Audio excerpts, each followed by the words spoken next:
নমস্কার বন্ধুরা, আপনাদের সবাইকে সীমা রান্নাঘরে স্বাগত। আজ আমি বানাবো দুর্গা ছাতু। তো দেখুন, দুর্গা ছাতু এখানে নিয়ে নিয়েছি। দুর্গা ছাতুর যে আজকে আমি রেসিপিটা রান্না করব সেটা হলো দই দই ছাতু। তো দই ছাতু রান্না করার জন্য আমি বাদবাকি জিনিসগুলো সব পরে দেখাবো। আগে আপনাদের ছাতুটা দেখাই। এখানে আমার 1.5 কিলো ছাতু আছে। ছাতুগুলো আমি প্রথমে জলে ভিজিয়ে নিয়েছি। একটা বড় পাত্র নিয়ে সেই পাত্রে ছাতুগুলোকে ভিজিয়ে নিয়েছি, যাতে করে এর ময়লাগুলো খুব সহজেই আমি পরিষ্কার করে নিতে পারি, সেই জন্য। তো আমি পরিষ্কার কি করে করব সেটা আপনাদের দেখাবো। এই যে এবারে আমি এই যে ছাতুটা কি করে পরিষ্কার করব আমি আপনাদের দেখাবো। প্রথমে জলে আমি এইভাবে হাত দিয়ে ওর মাটিগুলো, যে ছাতুর গায়ে যে মাটিগুলো লেগে আছে, মাটিগুলোকে আমি ভালো করে পরিষ্কার করে দেব। পরিষ্কার করা হয়ে গেলে তারপরে আমি এই যে এরকম একটা চাকু নেব। চাকুটা দিয়ে এইভাবে পরিষ্কার করে নেব।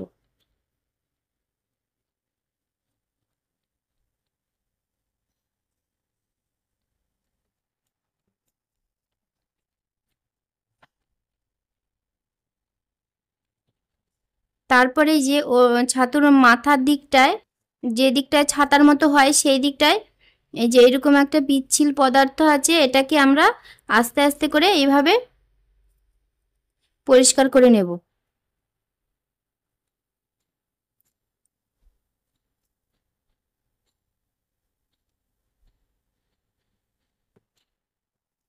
তো জলে ভিজিয়ে রাখলে এই জিনিসটা পরিষ্কার করতে খুবই সহজ হয়।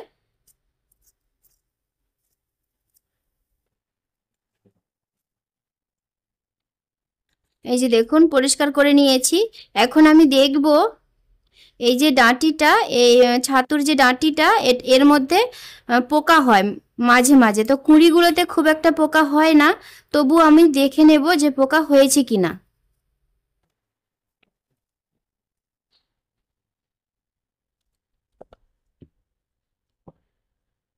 যেহেতু এই উপরের অংশটা কালো দেখতে পাচ্ছি আমি, তাই আমাকে দেখতে হবে ভেতরে পোকা হয়েছে কিনা।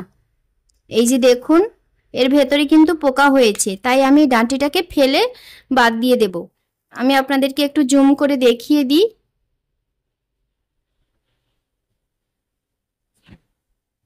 এই যে দেখুন, ছোট ছোট পোকা হয়েছে। হয়তো বোঝাতে পারছি কিনা আমি দেখতে পাচ্ছি, বুঝতে পারছি না। এই যে দেখুন, এই যে নড়ছে, তাই আমরা এটুকু নেব না, এটাকে বাদ দিয়ে দেব। এখন আমি দেখব এখানে আছে নাকি।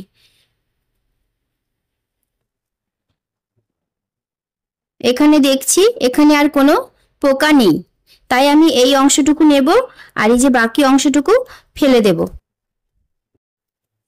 তো ছাতুগুলোকে আমি শুধুমাত্র কাদামাটিটা পরিষ্কার করে নিয়েছি। এখন আমি এইগুলোকে ভালো করে ধুবো, তারপরে এগুলোকে কাটবো। তো কি করে ধুবো, একটা বড় পাত্র নিতে হবে, তার মধ্যে এইভাবে জলের মধ্যে এগুলোকে দিয়ে দিতে হবে। দিয়ে এইভাবে নাড়িয়ে নাড়িয়ে ভালো করে ধুতে হবে। আর এইভাবে নাড়িয়ে নাড়িয়ে যতবার ধুবো আমি নিচে, ছাতুর নিচে এইভাবে হাত দিয়ে দেখবো যে বালি আছে কিনা। তো আমি নিচেটায় হাতে বুঝতে পারবো যে বালিগুলো লাগছে কিনা। বালি লাগলে বুঝতে হবে যে আমাকে আবার ধুতে হবে। যতক্ষণ না বালি যাচ্ছে ততক্ষণ এইভাবে ধুয়েই যেতে হবে, বারবার বারবার করে জল পাল্টিয়ে পাল্টিয়ে। তো মাশরুমগুলো, ছাতুগুলোকে আমি ধুয়ে সমস্ত রেডি করে নিয়েছি। ধুয়ে ছোট ছোট করে কেটে টুকরো করে নিয়েছি। এখন আমি ছাতুগুলোকে একটু সেদ্ধ করে নেব। সেদ্ধ করার জন্য এখানে একটা আমি ডেচকি বসিয়ে দিয়েছি। ডেচকিতে জল দিয়ে দিয়েছি, জলটা গরম হয়নি এখনো। আর ছাতুটা দিয়ে দিচ্ছি। ছাতু আর জলটা একসঙ্গে গরম হবে। আর যতক্ষণ না একটু ফুটে উঠছে ততক্ষণ আমি এটাকে সেদ্ধ করে নেব। তো আমি একটা টমেটোর পেস্ট বানাবো। তার জন্য দেখুন, এখানে আমি 3টে টমেটো নিয়ে নিয়েছি। তো 3টে টমেটোকে আমি উপরটা দিয়ে এইভাবে একটু একটু করে কেটে দিয়েছি ছুরি দিয়ে। তো এখন আমি কি করবো, এই 3টেকে এর মধ্যে ভিজিয়ে দেব, মানে গরম জলে সেদ্ধ করতে দিয়ে দেব, যাতে করে আমি টমেটোর খোসাটাকে একটু ছাড়িয়ে নিতে পারি। দেখুন, টমেটোটা সেদ্ধ হয়ে গেছে হালকা। আমি এখন কি করব, ঠান্ডা যে ফ্রিজ থেকে আমি ঠান্ডা জল নিয়েছি, ঠান্ডা জলে ভিজিয়ে দেব। ভিজাবার একটাই কারণ, টমেটোর যে লাল ভাবটা আছে, লাল ভাবটা আর ফ্যাকাশে হয়ে যাবে না, লালই থাকবে। আর যখন আমি ব্যাটার পেস্টটা করব টমেটোর, তখন দেখতে ভালো লাগবে। এই যে ঠান্ডা জলে আমি ভিজিয়ে দিয়েছি। আর ছাতুটাও সেদ্ধ হয়ে গেছে, এটাকে আমি এখন নামিয়ে দেব, নামিয়ে জল ঝরিয়ে নেব। এই যে টমেটোর খোসাটা আমি কি করে ছাড়াবো, এই দেখুন আমি এই যে আগে একটু ছুরি দিয়ে কাট লাগিয়ে দিয়েছি, তার জন্য আমার খোসাটা ছাড়াতে খুবই ইজি হয়ে যাচ্ছে। তো এইভাবে আমি টমেটোর খোসাগুলো ছাড়িয়ে নেব। দেখুন এখন ছাতুগুলোকে তো আমি জল ঝরিয়ে নিয়েছি, ছাতুগুলোকে এখন ভেজে নেব। তার জন্য কড়াই বসিয়ে দিচ্ছি, কড়াইটা গরম হয়ে গেছে। আমি এখন কড়াইতে তেল দিয়ে দিচ্ছি, তেল দিয়ে দিলাম। এবার ছাতুটাকে ভালো করে ভেজে নেব। এটা গরম হয়ে গেছে, এখন আমি তেলে দিয়ে দেবো ছাতুগুলো। ছাতুগুলো দিয়ে দিয়েছি, এখন আমি ভালো করে একটু নেড়ে চেড়ে ভেজে নেব। দিয়ে দেব সামান্য একটু হলুদ গুঁড়ো।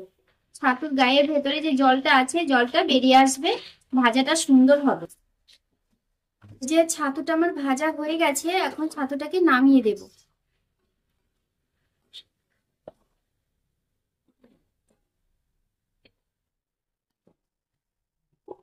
তো আমি এখন মাশরুমের গ্রেভিটা বানাবার জন্য কড়াইতেও সে একই কড়াইতে আমি তেল দিয়ে দিচ্ছি। তেলটা আমি এখানে একটু বেশি দিয়েছি। এটা গরম হয়ে গেছে, তেলে আমি ফোড়ন দিয়ে দেব গোটা জিরে আর তেজপাতা। তেলে এখন দিয়ে দেব আমি যে টমেটোর পেস্ট বানিয়েছিলাম, আমি সেই টমেটোর পেস্টটা দিয়ে দিয়েছি। এটাকে একটু ভালো করে নেড়ে চেড়ে কষিয়ে নেব যতক্ষণ না টমেটোর কাঁচা ভাব গন্ধটা যাচ্ছে আর ওর গায়ের যে টমেটোর যে জল ভাবটা আছে, জল ভাবটা যাচ্ছে। তো টমেটোর জল ভাবটা টেনে গেছে অনেকটাই। এখন আমি দিয়ে দেবো এতে স্বাদ মতো নুন দিয়ে দেব। নুনটা বুঝে দিতে হবে, কারণ যখন আমি ছাতুটা ভেজেছিলাম নুন দিয়েছিলাম। আর দিয়ে দেব হলুদ গুঁড়ো। একটু নেড়ে চেড়ে নেব, আর গ্যাসের ফ্লেমটা কমিয়ে দেব, না হলে নুন আর হলুদটা পুড়ে যাবে। এখানে আমি গোটা জিরে আর গোটা ধনেকে বেটে নিয়েছি শিলপাটায়, সেই বাটাটা দিয়ে দেব। আর দিয়ে দেব কাশ্মীরি লঙ্কার গুঁড়ো। এখানে আমি 2 চামচ লঙ্কার গুঁড়ো দিয়েছি।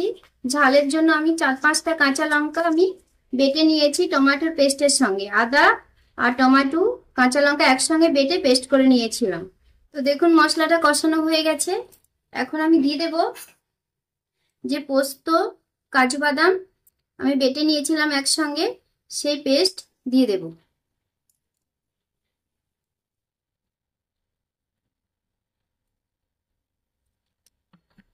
দিয়ে একটু নেড়ে চেড়ে কষিয়ে নেব। মশলাটার গা দিয়ে তেল ছাড়তে শুরু করে দিয়েছে, তার মানে বুঝবো যে মশলাটা কষানো হয়ে গেছে। এখন আমি দিয়ে দেব এই যে এখানে আমি টক দইকে জল ঝরিয়ে সামান্য একটু নুন দিয়ে ফেটিয়ে নিয়েছি, সেটাই দিয়ে দেব। আর গ্যাসের ফ্লেমটা তার আগে কমিয়ে দেব।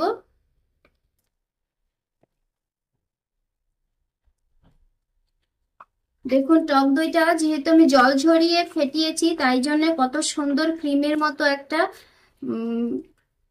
এসেছে। দেখুন এই মশলাটাও আমি সমস্ত মশলা এখানে দিয়ে দিয়েছি, সেই মশলাটাও কষানো হয়ে গেছে, কত সুন্দর তেল ছাড়তে শুরু করেছে, তার মানে মশলাটা কষানো হয়ে গেছে। এখন আমি দিয়ে দেব ছোট করে কেটে নিয়েছিলাম ক্যাপসিকাম, সেই ক্যাপসিকামের টুকরোগুলো দিয়ে দিচ্ছি।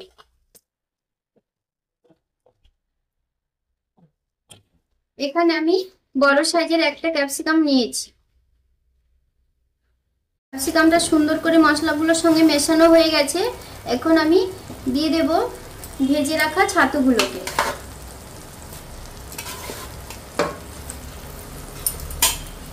দিয়ে দিয়েছি আমি। এবারে আমি সমস্ত কিছু একসঙ্গে ভালো করে মিশিয়ে নিচ্ছি নেড়ে চেড়ে।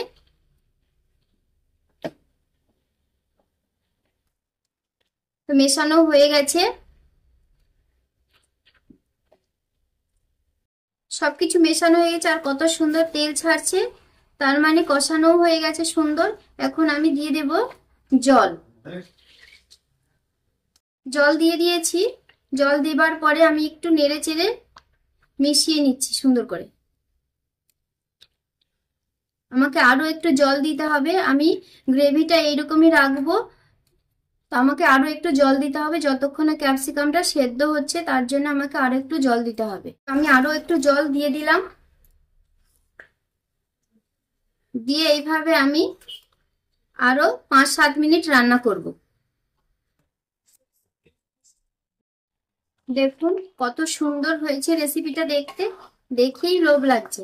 তো যাই হোক, আমার এই দই ছাতু রেসিপিটা যদি আপনাদের ভালো লাগে তাহলে লাইক করবেন, শেয়ার করবেন, কমেন্ট করবেন।